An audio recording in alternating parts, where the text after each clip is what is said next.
Hello everyone and welcome to the Streets of New Capenna Top 5. This is my personal Top 5 and I can't wait to try the set this weekend at the pre-release at my local game store. Let's get into the top 5. Fifth place, Riveteers Charm. This is the first and the only charm that I feature. This is by far the best of the bunch. Let's get into it.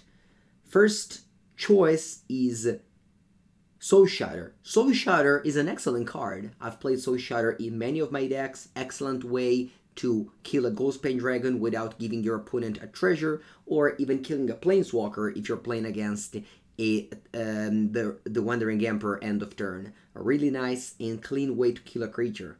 Second chapter is Act of Impulse. And, well, this is just a 3-for-1. If you play Riveteers Charm at the end of your opponent's turn, you can get a sweet 3-for-1. And finally, a Tormod Crypt ready to exile it all.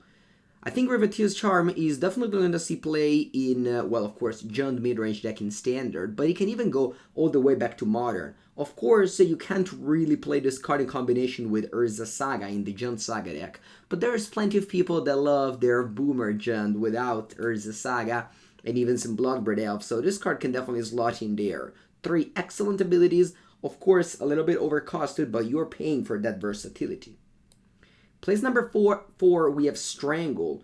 We've seen Flame Slash in the past being a very good removal spell in both Standard and Modern even. And Strangle can kill Planeswalker, and again, there's a very good Planeswalker in the format, that's the Wandering Emperor.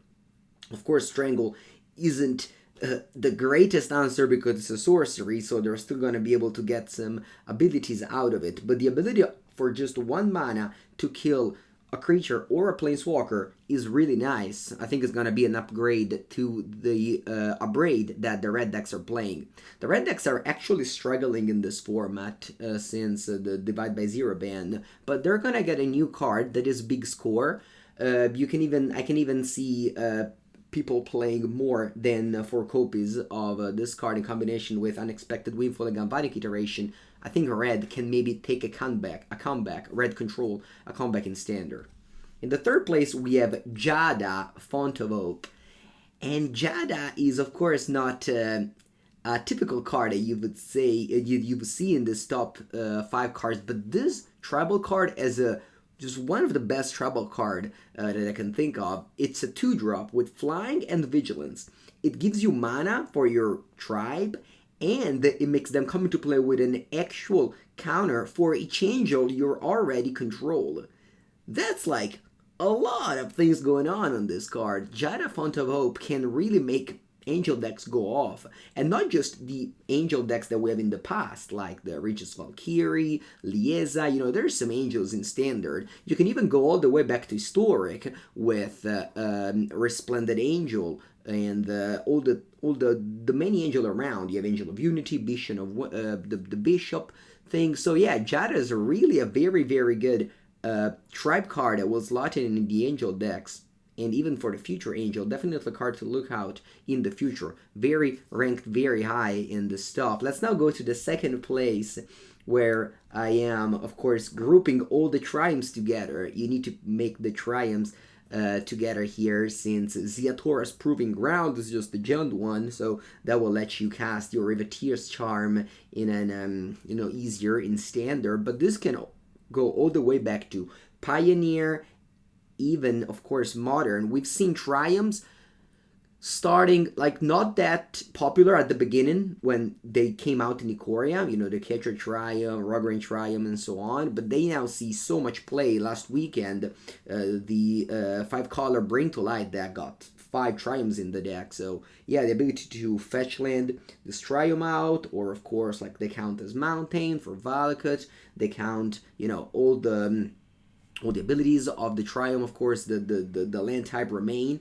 So just very good land. Pick them up if you play just Magic in general, because the Triumphs are very, very popular in Pioneer, Standard, and Modern. And now time for the first place. I'll spoil it a little bit because it was in the thumbnail, in the Streets of New Capenna card, but it's, of course, of Nixilis the Adversary. This card is so good. 3 mana Planeswalker is scary. We've seen Alco, we've seen Teferi. This card, though, doesn't just It requires a little bit of setup. You can't just cast it on turn 3 in any deck. But it's not that hard to find a setup for this deck because Rakdos Sacrifice literally won the latest standard PTQ in the hands of Samsoni one. You have cards like Voldaren Epicure, Onical Tembil. Those are just 1 and 2 drops that create like things that will leave you with like some things hanging around so you can sacrifice those little creatures, and then you get 2 Planeswalker on turn 3. What do you do with these 2 Planeswalkers? Well, with the original one, you -2, you create a devil. With the copy one, you tick up and you drain your opponent 2 life. You know, they lose 2 life, you gain 2 life, or they discard a card. But that's a lot, because the turn after, you're going to have 2 Planeswalker that are both going up, making your opponent lose 4 life or losing a card. How are they dealing with your 2 Planeswalkers? Well, they can attack it, but you play cards like Mythic Massacre, removal spells to protect the Planeswalkers, you know, the classic. And then you pair it up with Loath, with Soaring, and things like that. So yeah, Nixilis slot perfectly into already existing decks, but can already find new decks. If we go down, for example, to Pioneer, Rakdos is also very good there. Historic, it's a little bit different because Lurrus is still legal there. So maybe you still prefer to play with Lurrus and no 3-drops. But one day maybe things will change and you'll be able to sacrifice a huge Ravenous Squirrel to trigger immediately the -7 of this Planeswalker to target opponent, draw 7 cards and lose a 7 life. That's like very good. I think Nixilis, the Adversary, is the best card of Streets of New Capenna. Very, very high floor. This card can dominate battlefield as early as turn 3. Very scary to play against Rakdos in both Standard, Pioneer, and Historic these days. So check it out, and thank you for watching. And bye.